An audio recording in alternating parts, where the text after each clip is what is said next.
Nelson Mandela সংগ্রামের প্রতীক,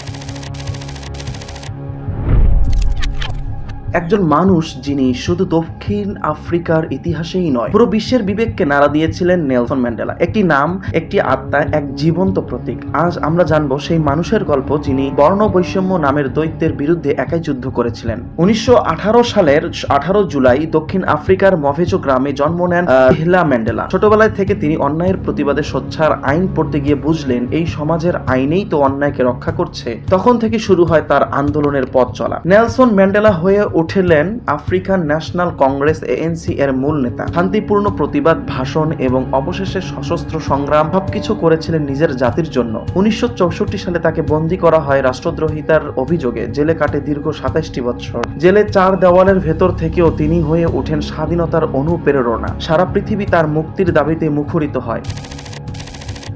শেষমেশ 1990 সালে দীর্ঘ 27 বছর পর মুক্তি পান নেলসন ম্যান্ডেলা। তবে এখানেই থেমে থাকেননি। 1994 সালে দক্ষিণ আফ্রিকার প্রথম কৃষ্ণাঙ্গ প্রেসিডেন্ট হিসেবে নির্বাচিত হন তিনি। তার নেতৃত্বে বর্ণ বৈষম্য নামের অভিশাপের অবসান ঘটে। তিনি ক্ষমা ও পূর্ণ মিলনের বার্তা নিয়ে এগিয়ে যান। একজন রাজনীতিবিদ নন, একজন শান্তির দূত হয়ে ওঠেন। নেলসন ম্যান্ডেলা শুধু একজন নেতা ছিলেন না, ছিলেন বিশ্ব মানবতার মূর্ত প্রতীক। 2008 সালে তিনি বলেছিলেন, আমি শিখিয়েছি সাহস মানে ভয় না পাওয়া নয়, বরং ভয়কে জয় করার নামই হচ্ছে সাহস। 2013 সালে 95 বছর বয়সে চিরবিদায় নেন ম্যান্ডেলা, কিন্তু তার আদর্শ, তার সাহস আর তার ভালোবাসা থেকে যায় আমাদের মাঝে। নেলসন ম্যান্ডেলা একটি যুগের নাম, একটি ইতিহাস, একটি প্রেরণা।